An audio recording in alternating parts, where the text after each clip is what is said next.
April 12, 1942. Union Station, Washington, D.C. Colonel John C.H. Lee stands beneath the vaulted marble ceiling of Union Station, watching a river of olive-drab uniforms flow past him like water through a broken dam. The air smells of coal smoke, sweat, and cheap coffee. Somewhere beyond the iron lattice windows, cherry blossoms are blooming along the tidal basin, but Lee hasn't noticed spring in weeks. He checks his watch, 0647 hours, and calculates again. The numbers don't change. They never do. 2 million men, 12 months, 3,000 miles of ocean.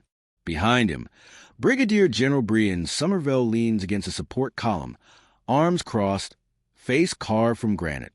The British think we're bluffing, Somerville says, not looking at Lee. Churchill's staff is telling Roosevelt we can't possibly move more than 500,000 troops by this time next year. They're being generous. Lee watches a private, maybe 19 years old, struggle with a duffel bag twice his size. The kid's boots are so new, they squeak against the marble. In 6 weeks, maybe 8, that boy will be standing on French soil. If Lee and 10,000 other officers, railway men, dock workers, and factory foremen can solve the largest logistical equation in human history. They're wrong, Lee says. Somerville pulls a folded map from his coat pocket, spreads it against the column. Red lines trace railways from Seattle to Savannah. Blue circles mark every deep-water port on the eastern seaboard. Someone has written numbers in pencil along the margins. Trains per day, tonnage capacity, turnaround times. The math is staggering. Impossible. Every troop train that leaves Camp Kilmer needs a ship waiting in New York Harbor, Somerville says, tapping the map. Every ship needs cargo prepositioned. Every soldier needs equipment that won't even exist until the factories retool. And all of it, every single piece, has to arrive in England on the same day that soldier does, or he's just another mouth to feed. Lee nods slowly. Around them, the station trembles as another locomotive pulls away, carrying another 500 men toward the Atlantic. Then we'd better start, he says. The system begins at Camp Kilmer, New Jersey, though calling it camp undersells a miracle of organized chaos that sprawls across 1,100 acres of former farmland. Major Robert Hayes stands at the edge of the staging area, clipboard in hand, watching his company see 29th Infantry Division files off a troop train that arrived 17 minutes ago from Fort Meade, Maryland. They have 36 hours here, not 37, not 35. Keep them moving. Hayes shouts over the diesel rumble. Sergeants bark orders, and the men form into columns, each soldier carrying everything he owns in a duffel and pack that together weighs 70 pounds. They don't know it yet, but in exactly 34 hours, they'll board another train, this one bound for Pier 4 in New York Harbor, where the USS West Point is already taking on fuel and provisions. Hayes has done this 43 times in the last 2 months. He's learned that precision isn't just important, it's survival. If Company C misses their train window, another unit behind them misses theirs. Miss enough windows, and the entire pipeline backs up from Georgia to Maine. 5,000 men stacked up at Camp Kilmer, with nowhere to go. Ships sitting empty in harbors, burning fuel, wasting convoy protection. Inside Processing Building 7, Private First Class Daniel Kozlowski from Milwaukee sits on a wooden bench, filling out his 8th form of the day. Emergency contact, life insurance beneficiary, equipment receipt. Around him, 200 other men do the same. The scratch of pencils on paper, creating a strained percussion against the building's tin roof. In the next room, doctors examine teeth, check for hernias, update vaccination records. Everything must be documented. Everything must be perfect, because in 72 hours, Kozlowski will be in the North Atlantic, and there's no turning back for a forgotten medical record. Outside, locomotives idle on 16 parallel tracks. Each train is a puzzle. Kitchen cars positioned near troop cars, officers separated from enlisted, equipment flat cars distributed by weight. The Baltimore and Ohio Railroad has assigned its best engineers to this route. They know every grade, every curve, every signal between here and a harbor. At 1,430 hours, Hayes watches the first train pull out, right on schedule. Through the window, he sees Kozlowski's face. Young, uncertain, trying to look brave. 12 hours later, that same train will arrive at Pier 4. The West Point will be waiting. May 3rd, 1942. Pier 4, New York Harbor. Captain Frank Morrison watches from the bridge of the West Point as the troop train snakes along the waterfront tracks, brake shoes squealing against steel wheels. Dawn hasn't broken yet, but the pier burns with portable floodlights powered by generators that sound like angry hornets.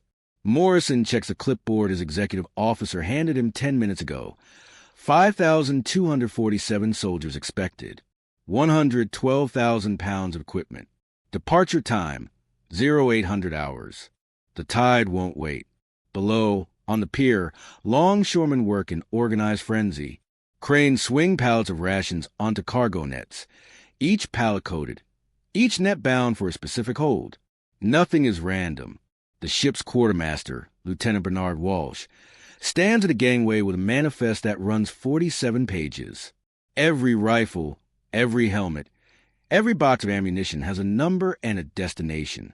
When Private Kozlowski steps aboard at 0547 hours, Walsh checks his name off a list and directs him to berth 247, C, lower deck, starboard side. Kozlowski has never seen anything like the West Point. Before the war, she was a luxury liner named SS America.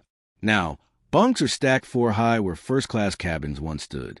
The dining room that serves champagne and caviar now feeds 2,000 men in shifts, serving powdered eggs and coffee strong enough to strip paint.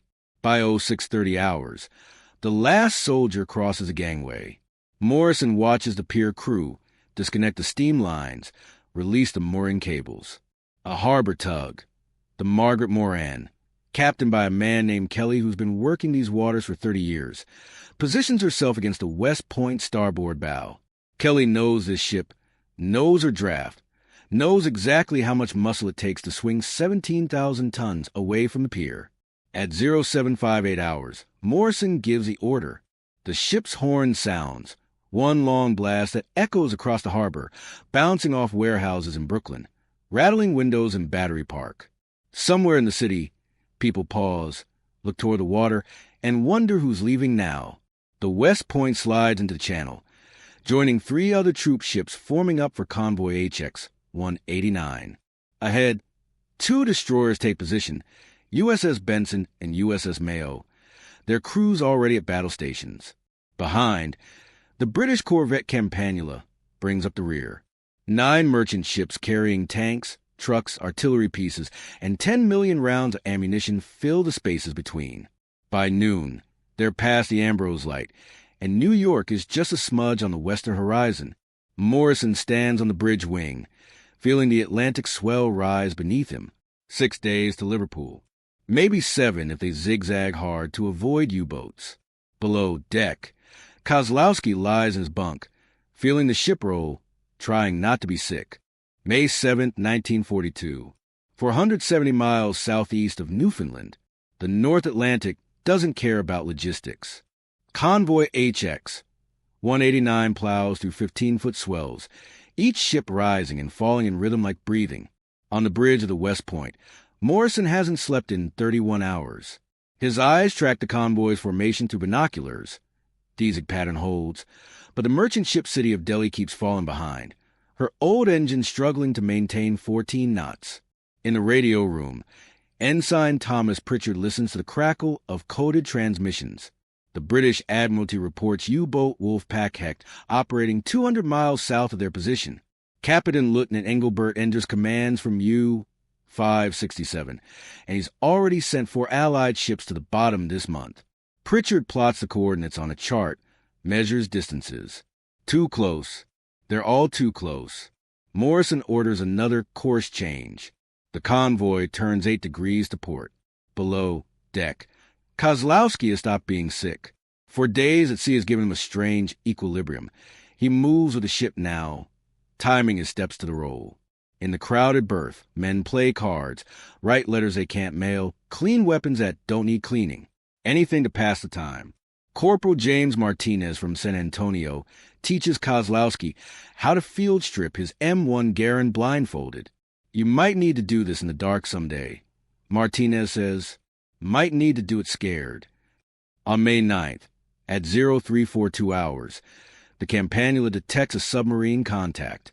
Her ASTIC operator, a Welsh rating named Davies, hears the distinctive ping return that means metal beneath the waves.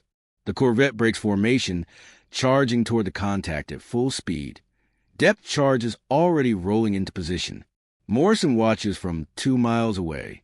Every man on the West Point is awake, now, listening. The depth charges go off in sequence, for heavy thuds that sound like God slamming doors underwater. The ocean erupts in white columns of spray. Davies listens again. Nothing. Either they missed, or the U-boat went deep and silent. The convoy doesn't slow down. Can't slow down. By May 10th, they're in the western approaches, the most dangerous water in the world. Royal Air Force Coastal Command sends out a Sunderland flying boat to provide air cover.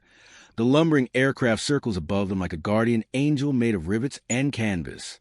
The pilot, Squadron Leader Davies, no relation to the ASTIC operator, spots nothing but empty ocean and scattered whitecaps. On May 11th, at 1,420 hours, Morrison sees the coast of Ireland through the mist. By 1800 hours, they're in the River Mersey, steaming past Liverpool's bomb-damaged docks. The city wears its scars openly. Entire blocks reduced to rubble by the Luftwaffe's blitz a year earlier. The West Point ties up at Prince's Landing Stage at 1847 hours.